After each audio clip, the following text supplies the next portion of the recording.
Peace be with you in the name of the Lord Jesus Christ. My name is Ben, and I welcome you to the Restored Ephraim Publications channel. Today we're going to continue talking about living in the United Order, and this is the 12th video for that series. If you are new here, I highly recommend that you watch the previous videos in order to get a better understanding of what we're talking about. And if you are on YouTube or YouTube, I do have a playlist for Living in the United Order, where you can see all the videos in order. On BitChute, unfortunately, due to the nature of BitChute, I can't have a playlist for that at this time. And so, but if you scroll through my videos, you'll see in the description of each video the number of the video for the Living Order. This is the 12th video for Living the United Order series. And today we're going to talk about another United Order group that I believe I found in the scriptures. And since this is my speculation,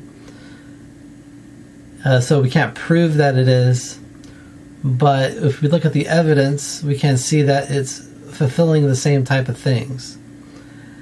And this is a group that called themselves Sons of the Prophets. And you see this group talked about in 2 Kings. There's several references to them, which we're going to cover in this video. Now first, the group, they call themselves Sons of the Prophets. Now in Hebrew, the term sons can also be translated just as children. And sometimes it can be debatable about whether it should be translated literally as sons, or if it's referring to sons as in children. And in this case, I believe it would probably be more accurate to translate it as children of the prophets, because we know that both men and women were involved. If we look at 2 Kings chapter 4 verse 1, it says, "Now there cried a certain woman of the wives of the sons of the prophets unto Elisha." So this shows us that the sons of the prophets had wives, and of course we could debate whether the title was used exclusively for the husbands, for the men of the group, or if it was all of it.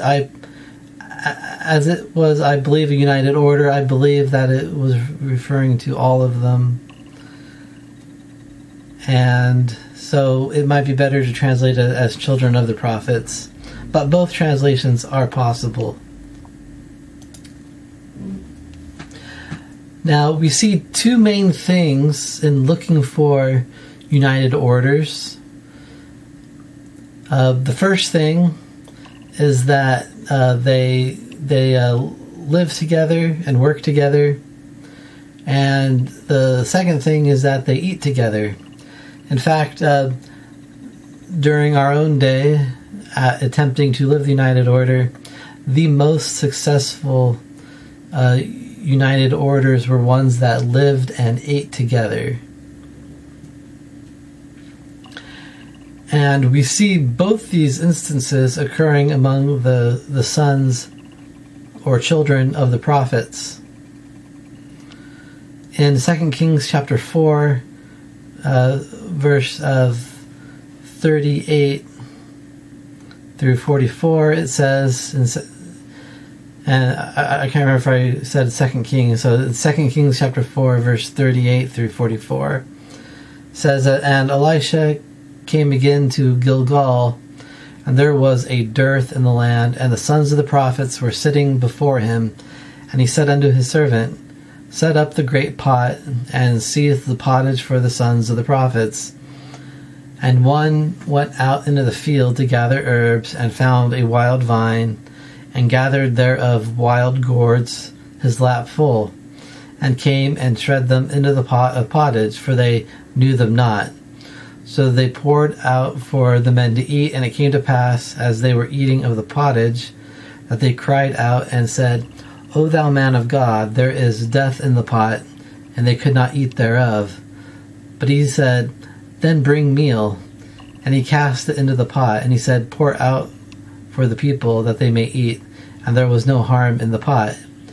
And there came a man from Baal Shalisha, and brought the man of God bread of the first fruits, 20 loaves of barley, and full ears of corn in the husk thereof. And he said, Give unto the people, that they may eat.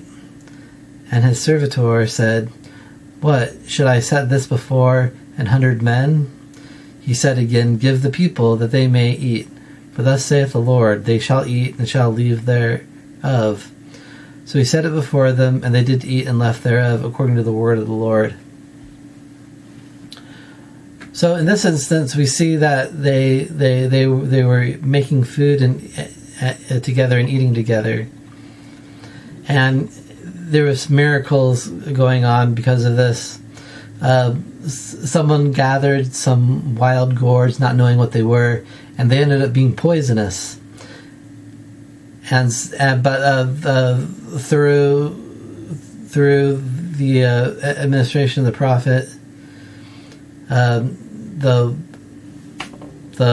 the poison was removed by a miracle of God. And then the other miracle was that a person brought some food, but it wasn't enough for 100 people, but it ended up being enough for 100 people, and there was food left over.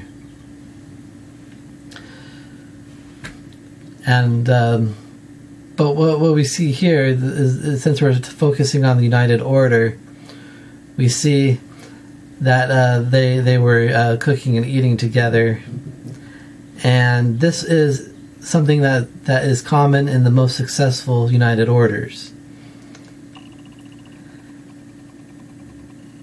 And we see it in here, and so we have to ask ourselves, is this just like a one-time thing, or is it the result of United Order? But in my opinion, this is something that they did quite often, and they were doing it because they lived as a type of a United Order. Now, was it a full United Order? We don't know. They were living under the law of Moses, which does not require people to live the United Order as the gospel of Jesus Christ does. Now, we know that even though the Lord doesn't require it in the law of Moses, that doesn't mean that people cannot live it. If people choose to live it, then you know what? That's better and more righteous. And so that's good. And that could also show, because these people were living the United Order, that's why they were they were showing the Lord that they had faith in His ways, and for this reason, that's probably why the Lord did these miracles on their behalf, because they were living the United Order. Now, next we're going to see that they live together, and we turn to chapter 6 of 2 Kings, verse 1 through 3. It says, And the sons of the prophets said unto Elisha, Behold now, the place where we dwell with thee is too strait for us. Let us go, we pray thee, unto Jordan, and take thence every man a beam, and let us make us a place there, where we may dwell. And he answered, Go ye. And one said, Be content, I pray thee, and go with thy servants. And he answered, I will go. So, we see here that they were living in some place, and they came to Elisha, who was the leader of their group. Elisha took over for Elijah after Elijah was taken up into heaven. They tell Elisha that the place is too straight for us, which means it's too narrow for them. There's not enough room for all of us here. And so they asked Elisha if they can go to Jordan and take stuff to make a new place where they could all dwell there. And so again, we're seeing here, this is something that is done in United Order, or at least the most successful United Orders, is that they live together. And so they had this place where they all dwelt together, and it wasn't big enough, and so they had to make a new place that was bigger in order to fit everybody. And we know it's not just a group of guys living together, because in the previous sections that we read, we know that the sons of the prophets had wives. And so this place where they were living, they had to have room for not only themselves, but also their wives, and most likely they would have children, because that's what happens when we're married and live together. Now, I don't see it as just like this one room type of situation. I would imagine it was something like a dormitory where there's a bunch of rooms and families live together while and so everybody had their own place, but it was all together, basically, like a dormitory or a hotel, apartment complex, something like that. And so those are the passages in the scriptures that showed me that what the sons of the prophets was a united order where they were living in the system that the Lord wants people to live in. Now, we know some side things that I just like to talk about this because I find it very interesting. We have an idea of the type of clothing that the sons of the prophets wore, because we have an example from Elijah, and we also have an example from John the Baptist. And what John the Baptist was trying to do was we know at the very least that he was dressing in a way that people would say, look, this person is taking on them the mantle of Elijah. And we also know that John the Baptist had disciples. Now, we have absolutely zero evidence of whether those disciples were living in a United Order system like Elijah and Elisha were. But in my opinion, they probably were, because that's what the righteous are always trying to do. The righteous are always trying to live in the United Order because that's what the Lord wants. And when we abandon trying to live in the United Order, then that means we're focusing instead on ourselves and on the world, rather than doing what the Lord wants. That's not a good thing. Now, it says that John the Baptist had a garment of camel's hair, and he wore a leather girdle. There's a lot of discussion and debate on that. And I'll probably make a more detailed video on that in the future, because I find it interesting. But this is based on what Elijah was wearing, and it was probably what the group was wearing to a degree. Now, when people think of John the Baptist, they just think of a person wearing like this camel skin with hair on it, but that's not exactly what it means. Very likely, John the Baptist had on linen clothing, probably like a linen tunic, and then over that he would have worn some type of a camel hair shawl or robe, or something kind of like a poncho. And he wouldn't have worn that during baptisms, but he probably would have taken that off to do baptisms, and did baptisms in his linen clothing. Then it talks about a leather girdle, and people see it as a leather belt.